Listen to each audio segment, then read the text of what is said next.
अनिल मिश्रा जी ने अपना self responsibility लेके रिजाइन किया था, जिसके बाद कॉप्स ने उनके साथ पूछताछ भी की है। इसको आप कैसे देखते हैं? मैं इन दोनों बातों से संतुष्ट हूं। चारों तरफ से ये शोर मचाया जा रहा था कि अगर चंपत जी महामंत्री के पद पे बने रहेंगे तो जांच प्रभावित हो सकती है। उनको त्यागपत्र देने की कोई मजबूरी नहीं थी। हम में से किसी ने भी मांगा नहीं था, पर जांच प्रभावित ना हो, जांच प्रभावित होती दिखे भी नहीं, इसके लिए उन्होंने त्यागपत्र दिया। मैं इसको अच्छा कदम मानता हूं, साहसपूर्ण कदम मानता हूं। और पुलिस उनसे जानकारियां ले रही है, पूछताछ कर रही है, पुलिस का कर्तव्य है। हमको ये बताया गया है कि ट्रस्टियों ने निश्चय किया है कि जो भी जानकारी या पूछताछ होनी होगी वो इन्वेस्टिगेशन में शामिल होंगे और पुलिस को सब प्रकार का सहयोग करेंगे, जिससे सारे दोषी पकड़े जा सकें और दंडित हों। जी सर, अयोध्या बार एसोसिएशन की तरफ से एक डिसीजन लिया गया, जितने भी एक्यूज हैं उनके लिए कोई भी एडवोकेट जो है वो अपीयर नहीं होगा। अगर वो होता है तो फाइन भी रखा है उसके लिए। क्या बोलना चाहेंगे स्टेटमेंट डिसीजन? मैं यहाँ से शुरू करना चाहूँगा कि चढ़ावे चोरी के किसी भी आरोपी से हमारी कुछ भी सहानुभूति नहीं है। उनको दंड मिलना चाहिए। पर क्या कोई वकील जिस कोर्ट में वह प्रैक्टिस करता है किसी केस को लेने से इनकार कर सकता है? तो 2011 में सुप्रीम कोर्ट ने मोहम्मद रफी के केस में इस बात पर विचार किया था। कोयम्बटूर की बार ने प्रस्ताव पास किया था कि कोई भी वकील उस समय के एक दोषी के लिए पेश नहीं होगा। सुप्रीम कोर्ट ने वकीलों को संविधान की धारा 21 बताई थी, जिसमें जीवन का अधिकार दिया है, और फिर लीगल डिफेंस का भी अधिकार दिया है। सुप्रीम कोर्ट ने यह भी बताया था कि कोई भी अपराधी चाहे किसी कितने भी भयंकर अपराध में आरोपी हो, उसको बेस्ट डिफेंस का अधिकार फिर भी रहेगा।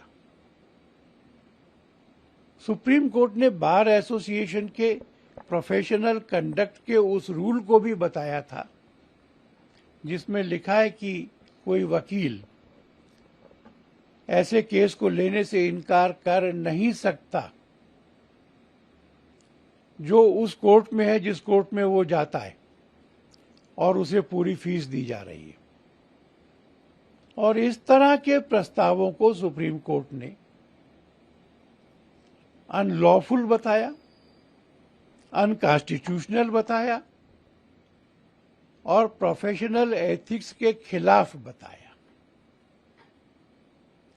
मैं समझता हूं कि अयोध्या की बार एसोसिएशन को सुप्रीम कोर्ट के उस जजमेंट को देख लेना चाहिए।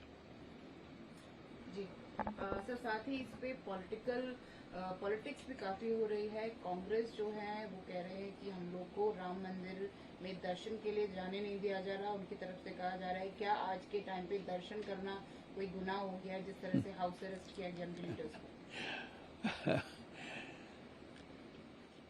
चलो अच्छा है, उन्होंने तो सुप्रीम कोर्ट में एफिडेविट दिया था कि राम जी कभी हुए ही नहीं,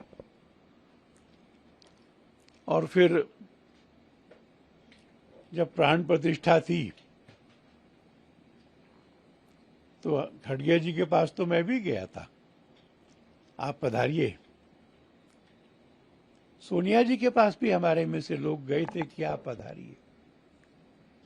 पधारने के बजाय हम नहीं आएंगे ऐसा एक अहंकार पूर्वक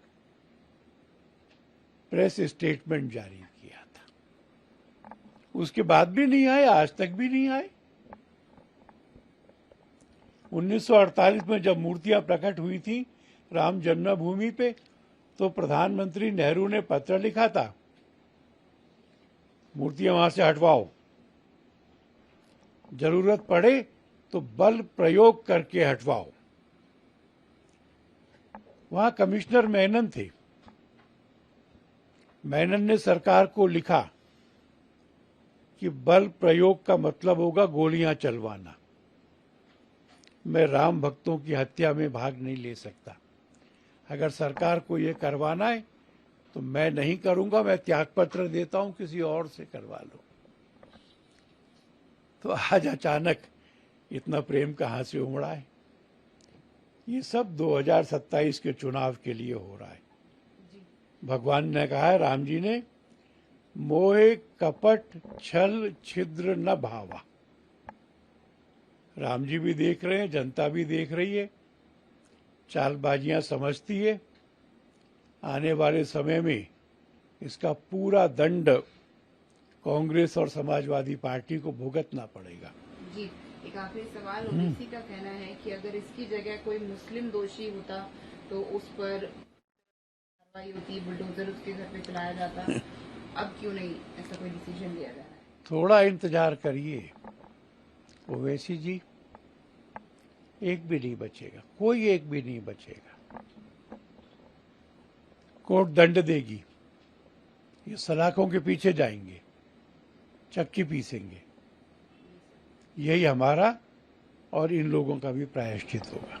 आपके मोबाइल पर तुरंत आएगी ब्रेकिंग न्यूज, स्क्रीन पर सबसे पहले दिखेगी बड़ी खबर, देश दुनिया की हर खबर एक जगह। अब आपके मोबाइल पर तुरंत फटाफट इंस्टॉल कीजिए न्यूज नेशन ऐप और रखिए खुद को अपडेट।